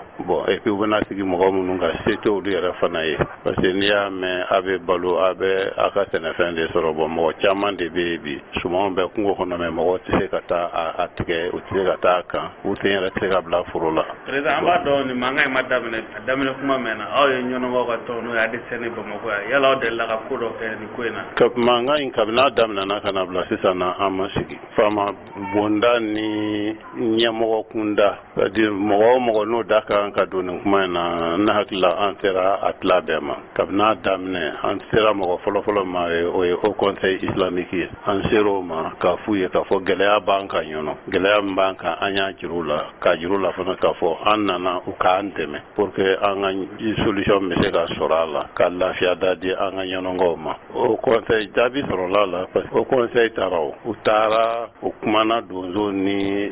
kungokɔnɔmɔgɔ ninnu cɛ jadisiw cɛ fo bɛnkan kun sɔrɔla waati dɔ la nɔgɔya ma kɛ wa o nɔgɔya ni o fɛn bɛɛ sɔrɔla mun nɔfɛ parce que anw de sera o conseil ma k'a fɔ u ka an dɛmɛ u ka ɲɔnɔ dɛmɛ pour que an bɛ se ka lafiya cogo min. ɲɔnɔ kun tilama gɛlɛyaw caman b'a kɔnɔ ɲɔnɔ ka kalan bi aw ye lajɛ kɛ yala aw bɛna se ka mun kɛ ɲɔnɔ ko in na. an bɛna se ka mun kɛ an ye min kɛ fɔlɔ an bɛna o dɔw kɛ hali bi kɛ m'a f'i ye k'an sera o conseil ma o conseil ka d'a ma cogoya ɲɛ an bɛ segin ka taa o conseil kelen fɛ o an kun sera ministre de la réconciliation fana ma an ni Tabital Pulaku ɲɛmɔgɔ kun sera o ma o fana an bɛ se k'o kɛ hali bi an kun sera président ma président de la transition an kun sera o ma a waati Asimi kun ye vice président an sera Asimi fana ma an ni ninnu bɛɛ ye ɲɔgɔn ye bon an ma jigi wɔɔrɔ ko sɔrɔ u fɛ yen donc hali bi an jigi b'u bɛɛ kan an bɛna ɲini fana ka u ye pour que ni fɛɛrɛ bɛ se ka sɔrɔ an balimaw ka lafiya mɔgɔw ni ka kisi mɔgɔw bolofɛnw ka kisi. ɲɔnɔnkaw ka ca Bamakɔ yan yala aw bɛna fɛɛrɛ kɛ ɲɔnɔnka minnu Bamakɔ aw bɛɛ ka jɛ ka kuma kelen fɔ.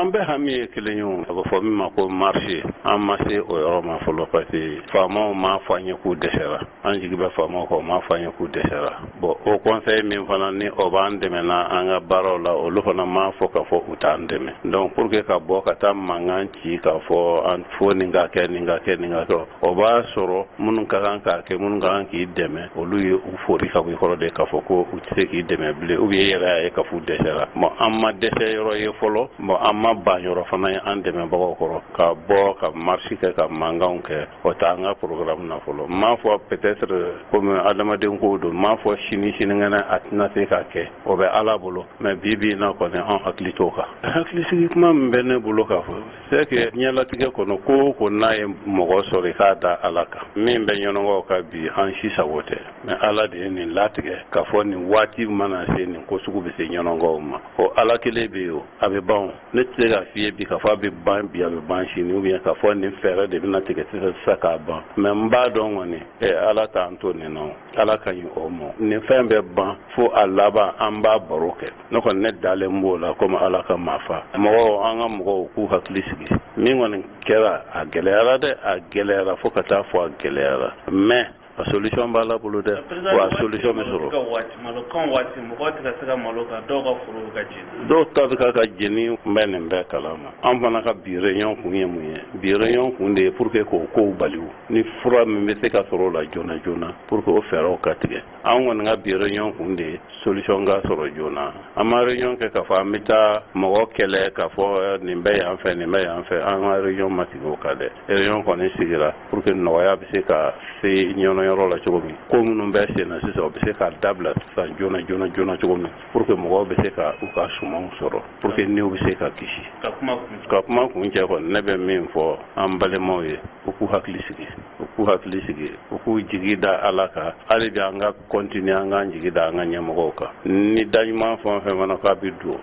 an ka kuma la k'an dɛmɛ an kungo la an k'an jigi da o bɛɛ lajɛlen kan mais an yɛrɛ dama an k'an hakili to ɲɔgɔn na an ka ɲɔgɔn minɛ an ka ɲɔgɔn hinɛ minɛ an ka ɲɔgɔn tin minɛ an ka don da kelen fɛ an ka bɔ da kelen fɛ an yɛrɛ dama yen nɔ ɲɔnɔnkaw yɛrɛ dama tɛ ɲɔgɔn jugu mɔgɔ jugu kɔni donna an cɛ la k'an kɔ don ɲɔgɔn ma an yɛrɛ dama tɛ ɲɔgɔn jugu ye wa an ka ɲɔgɔn minɛ an ka kisi bɛ o ɲɔgɔn minɛ de la n'an fara-farala dɔrɔn ko bɛɛ bɛ tiɲɛ an ka da ɲɔgɔn na an ka ɲɔgɔn dɛmɛ an ka dubabu kɛ ala k'an bɔ nin ɲangata kɔnɔ n balimaw sibiridon ACRT n'o ye bɛrɛbɛrɛ tɔn ye n'o ye Isa Kawujim ka bɛrɛbɛrɛ tɔn ye u ye jama dalajɛ dɔ kɛ ACI bokum na sigida 4nan kɔnɔ an tun bɛ a kɛnɛ kan an bɛ alimami ka dugawu bɔlen kɔ a la ani muso kuntigi an ye Isa Kawujim an y'ale yɛrɛ kumaɲɔgɔnya an ka fara ɲɔgɔn kan an k'o lamɛn bismillahirrahmanirrahim أعوذ بالله من الشيطان الرجيم ربنا آتنا في الدنيا حسنة وفي الآخرة حسنة وقنا عذاب النار ربنا آتنا في الدنيا حسنة وفي الآخرة حسنة وقنا عذاب النار ربنا لا تزغ قلوبنا بعد إذ هديتنا هب لنا من لدنك رحمة إنك أنت الوهاب صلاة تنجينا بها من جميع الأهوال والآفات وتقضي لنا بها من جميع الحاجات وترفعنا بها عندك درجات وتبلغنا بها غسل الخيات من جميع الخيرات في الحياة بعد الممات برحمتك يا أرحم الراحمين يا رب العالمين اللهم صل على محمد وعلى آل محمد كما صليت على إبراهيم وعلى آل إبراهيم في العالمين إنك حميد مجيد سبحان ربك رب العزة عما يصفون سلام على المرسلين الحمد لله رب العالمين لك كهراء bi lajɛ sigira commune kati kɔnɔ ACI bokum na yan laɲini min y'a las'an ma bi ACRT ko de y'a las'an ma ka da kan n'i y'a ye bi nana ko n bɛ bureau sigi ACRT tɔgɔ la n'i y'a mɛn bɛ parti bureau sigi président de bɛ président min bɛ dalen don a la n b'a kɔ fana hakilina min b'a la bi maliko in kɔnɔ kɛlɛ min b'a dusukun na maliko in kɔnɔ bi bi in na an b'a kɔ musow fana b'a kɔ parce que a ka kɛlɛ fanba ye yurugu kɛlɛli ye mali sɛgɛnna mali ɲanina mali tɔɔrɔla a bɛ san joli bɔ bi mali bɛ gɛlɛya min kɔnɔ mali nafolo bɛ ka taga cogo tɛ dɔ a la n'an ye mɔgɔ sɔrɔ min bɛ wuli k'o kɛlɛ kɛ ka mali nafolo bɔ zon bolo k'a d'a ma n'an y'o mɔgɔ sɔrɔ a kan ka dɛmɛ ani dɛmɛ ka kan honorable Kawujim i ni bonya ka kan ni boli ka kan donc bi ACRT mɔgɔw nana ka na sigiyɔrɔ lajɛ a diyara n ye a bonyana ma ACIVOC musow tɔgɔ la honorable k'a f'i ɲɛna bi an ACIVOC musow an tɔɔrɔlen don an ɲaninen don an sɛgɛnnen don parti politique ka ca mais honorable i ɲɔgɔn tɛ ACRT an b'a la bi an b'a la sini ACRT bɛ bɔ yɔrɔ o yɔrɔ an b'i kɔ i k'i da ka sunɔgɔ an b'i kɔ an musow filɛ samiya mana se ji de bɛ don an ka sow kɔnɔ an tɛ sunɔgɔ i bɛ bɔ yan k'i bɛ se gudɔrɔnda la i bɛ min yɛrɛ kɛ sira la i bɛ min ɲɛna ala de b'a dɔn i n'a fɔ alimami y'a fɔ cogo min na misiri ko fana b'an na ACIVOC kɔnɔ misiri t'an bolo ala ye min don an garisɛgɛ la bi tilema mana se an tɛ se ka seli a kɔnɔ samiya mana se an tɛ se ka seli a kɔnɔ an ka laɲini don ni ala y'a sabati a bɛ di an ye o y'an ŋaniya fɔlɔ ye k'a ɲɛsin ACRT mɔgɔw ma donc bi wulada in na jama fɛn fɛn bɔra bi ka na ACRT ka nin événement na diyara n ye a bonyana ma aw bɛɛ ka foli di yan wulada in na Isaka Jim an b'i fo. Nba ni Cecu. ACRT ɲɛmaa ye bi an bɛ sigida naaninan na aw y'an wele n'aw ma fɛn d'a ma aw bɛ fɛn fɔ an ɲɛ a y'an wele kun jumɛn na. Cu an b'i fo an bɛ radio ɲɛta lamɛnni jɛkulu bɛɛ fo k'i yɛrɛ fo i ka cɛsiri la tiɲɛ don ACRT parti politique ye bi parti politique tɛ taa jama dalajɛ kɔ an ye bureau sigi an bɛ structuration de la hakilijigi bolo ma teliya la an tun ye bureau fɔlɔ min sigi o kɛra commune 4 la mais an ka baara kɔnɔ commune 4 fana quartier 14 de b'a la ko quartier fana bureau bɛɛ sigi an kun bɛ bi ACIVOC bugu la an nana o bureau sigi mais an tun taara fana Faransi ka t'o bureau sigi an ye commune 5 bureau sigi an taara Côte d'Ivoire ka t'o baara labɛnw kɛ donc an bɛ wulikajɔ fɛn o fɛn na o de ye ACRT ka se ka waleya jamana kɔnɔ ani jamana kɔ kan donc an nana o baaraw la an y'o de kɛ mais o m'an bali vraiment transition yɛrɛ anw y'a fɔ ACRT de parti ye min créera plateforme kabila bɛ ka ko plateforme ye kabila bɛ manifeste la ka na kɛ plateforme fo k'a yɛlɛma kɛ parti politique ye ka fɔ an ka transition dɛmɛ bon transition yɛrɛ bɛ gɛlɛya caman kɔnɔ a kow gɛlɛyara a tako fɔlɔ bandaw ni motari wala an ye position minnu ta o ma dogo mɔgɔ la ɔ sisan fana an bɛ position min na mɔgɔ caman m'a faamu donc mais nous l'assumons o de ye k'a fɔ mɔgɔw b'a fɔ i bɛ bureau sigi la i bɛ transition dɛmɛni na bon i b'a fɔ l'impertible patriote Assimi i tɛ Choguel ka ko la bon mɔgɔw bɛ ka ko in kɛ mɔgɔ ko de mɔgɔ ko tɛ o ni mɔgɔ ko tun don ni bɛ ka tun bɛ voyager mɔgɔw ka sabali sa donc politique ye fɛn min ye hakilila kow de don bon n'i bɛ jɔyɔrɔ dɔ la hɔrɔnya yɛrɛ la mɔgɔw b'a ye aw wulila i bɛ ka kama a y'a kɛlɛ k'a ka fanga man ɲi mais fo k'an ka fɛn yira jamanadenw na min ka fisa n'o ye. Isaka Jim aw minnu y'a kɛlɛ aw minnu kɛra mɔgɔ fɔlɔw ye nazaraw b'a fɔ ko les hommes de la première heure aw y'a kɛlɛ san 2000 ni san 20 fo ka n'a bila san 2000 ni san 21 i nimisara wa. non ma nimisa parce que ni nimisara o kɔrɔ k'a fɔ kɛlɛ kun tɛ mais hadamaden n'i ye ko dabɔ kun min kama ne delila k'a fɔ mɔgɔ caman tɛ ko kumaw suit les gens sont dans comment on appelle dans le mativu la voilà mais ne ko n ko i bɛ ka binni min bɛ k'o kɔfɛ n ko ka kɛlɛ n'i bɛ ka binni ye o wajibi de o transition tɛ ko nɔgɔ ye dɛ parce que mɔgɔ bɛ yen a bɛɛ ka laɲini ye ni transition kun cɛli ale ka fanga sɔrɔ ale b'a lafasa o sira de fɛ mais n'a kun cɛli b'ale sen bɔ ale b'a kɛlɛ bon an yɛrɛ dama mun fana bɛ transition na an bɛɛ ŋaniya tɛ kelen ye ni surasi wulila ka na marifa kɛ ka i bɛ ka minɛ k'an dɛmɛ ko pour parachever la lutte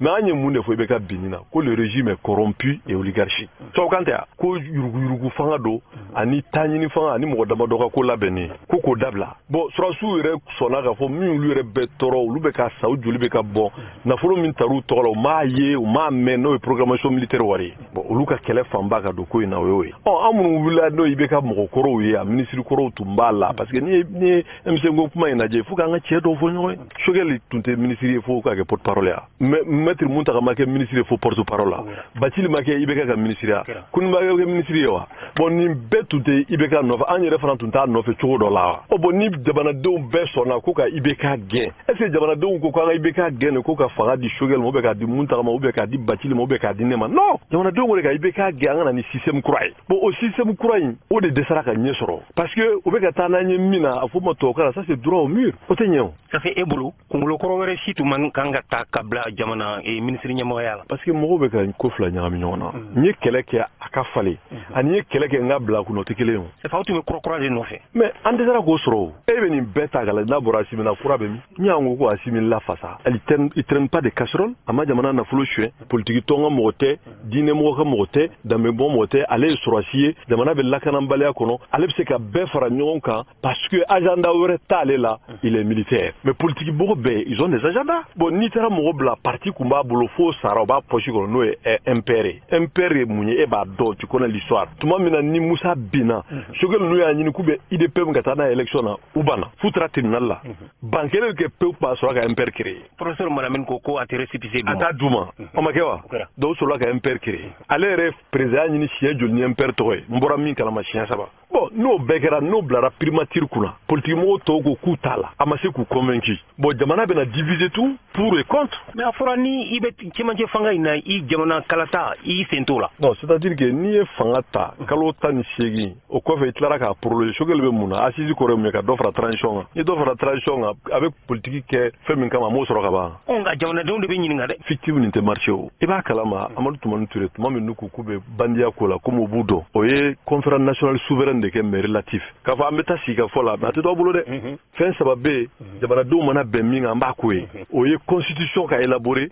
la loi électorale et les élections. Mais au beko fa amada odroma ku ka référendum. Parce que na tuma kwe mo mi fangata na ba ko non ni sur asika ko coup d'état dans janai. Mais à quel référendum mami ka validé en tout cas de constitution de 92 ya. Mais ngwal fa sikira mois de juin. Donc c'est pour vous dire que au logique quelle tout en tenant compte de la nouvelle donne, on va faire siminga ta au sera des faits. Parce que politiquement tu sais ka sur aside demain, tu sais ka ko. Et tu dis jamana do ne be sur aside demain politiquement be sur aside demain na be fangada ma. Bon sur aside d'abord mungama jamana la kanata. Ni coup d'état te sur aside bla jamana nyama chodi. Bon donc na fera kamita kalatala. Si la règle du jeu n'est pas transparente, manga metla ka voila o. Oh isa ka jim e jorna ko jume si jorna ko mi.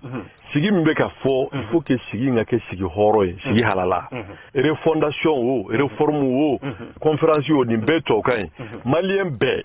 Munu be ka kolaw. Min talaw, min be asimi kolaw, min talaw, min be dine kolaw, min be lada kolaw. Be kana sigi fin sabak. Anga jamana be lakana mbalela. Est-ce que ameta kalata la kanto lakana mba ou be anga lakana sabati folo yana anga ta kalata malio yere ka kuma oka kasoro shogel kuma te kele. Aflana me fo mako pacte social. Okolte nyande sraka nyesoro kolla. Okol kramo be ka femi nyini. Akanga duma manga duma ni minga nga duma minte duma ani sendika ko gerebu bambali okabo jamana ko ameta ni sira ko ma birimi harmonisera o benkan ani akor mimbe ani burama ni nyonche bemeke muna buteke muna o kumani jamana de on ko prononcer ka fla asabana mi réforme politique et institutionnelle on va faire parti politique ak hake jolier war mbe di parti politique ma kuku yire demokraka o mankawa parti ubeta élection ni tara par exemple majorité à 2 tours il y a une 40% be éliminé est-ce que ambo bentilanto menti est-ce que sena be kala tekala est-ce que dinamo statut ka ngaduma manga duma ba meta kala ta sugu jumana jamana don wa kilali no akila dira est-ce que au gouvernement au benga mi flene est-ce que shogel akanga continuer ni bara ou akanga minala o pour que kase ko danaya soro aka ke référendum on no kera donc maintenant en haut shogel wa si dambe kisi mais ni référendum ko ama jenai ça veut dire que on yemi fo mai mais ni référendum ko kan o mo ko ka fo peuple de danayati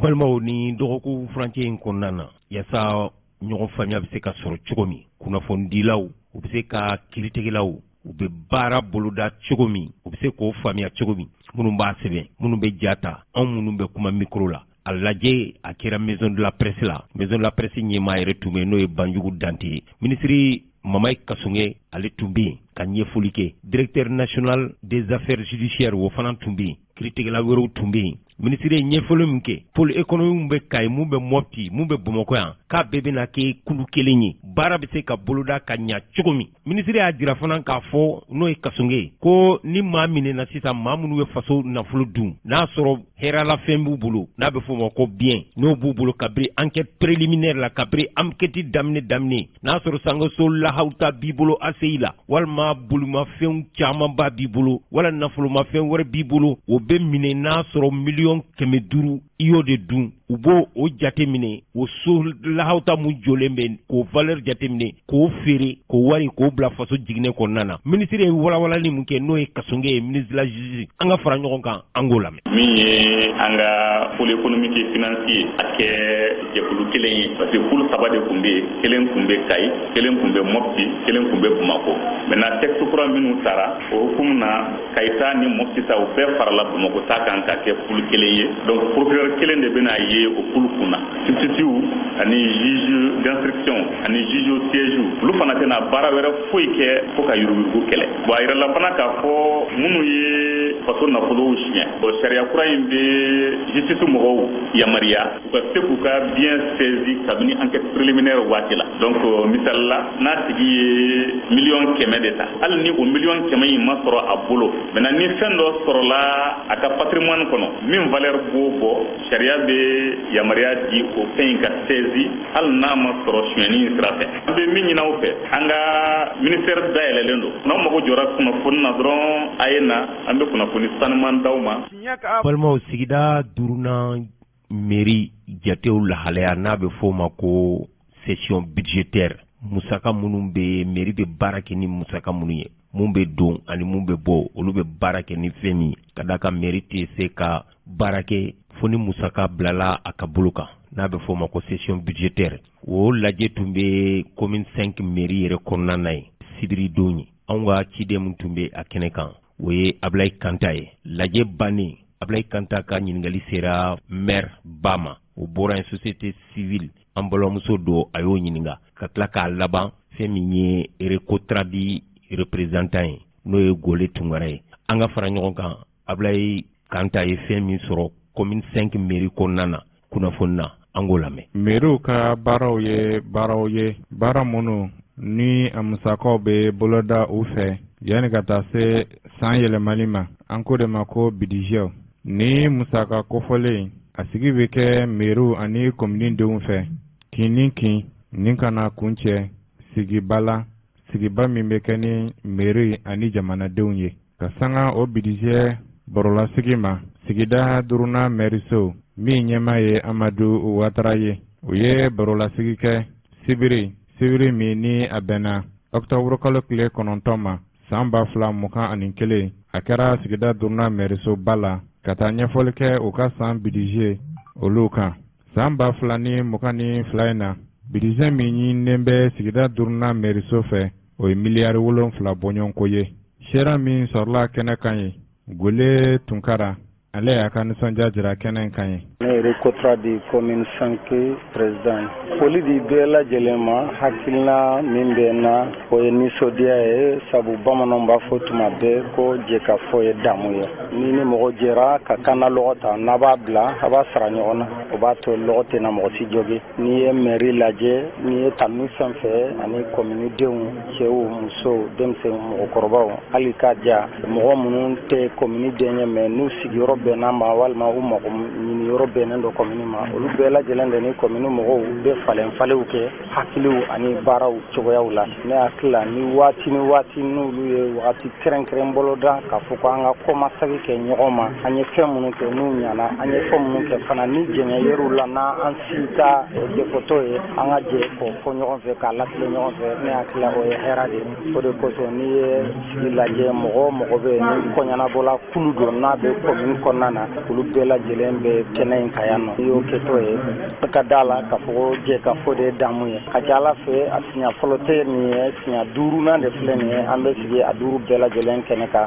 mun ɲana mun fana ni a ma ɲa hali n'a sɔrɔ an seko tɛ an ka tila k'o ɲɛɲini o la walasa o fana bɛ se ka ɲa cogoya min na ne hakili la o ye nisɔndiya ko de o de y'an se yan nɔ n nana Recotradi tɔgɔ la mais jamana tɔgɔ la ani commune fana tɔgɔ la ani an ka jɛkulu fana tɔgɔ la donc kana lamɛnni kɛ kana fana ni faranga b'an yɛrɛ fɛ fana k'o fɔ jama ya ni bilasirali fana an ka laɲini ye min ye bi lasigili in na tɔw tɛmɛna cogo min na nin fana bɛ tɛmɛ an ye tɔ ninnu kɛ ni ɲɛta sɔrɔla olu la cogo min na an b'a ɲini Ala fɛ fana k'a ɲini kominidenw fana fɛ halisa cɛw fara musow ka denmisɛn fara mabakɔrɔw kan minnu ye mairie baarakɛla ani minnu fana ye komini sigibagaw ye nin baara nin u ko nin to sen na parce que nin ye fɛn min ni a man ka k'a daminɛ ka tila k'a dabila parce que a bɛna ni adamadenw ka siga bɔlen adamadenw ni ɲɔgɔn cɛ a bɛna ni faamuyali fana ye k'a na mɔgɔw ma bari ko caman bɛ yen nɔ mɔgɔ b'a mɛn siɲɛ 10 ani a fɔra n yɛrɛ siɲɛ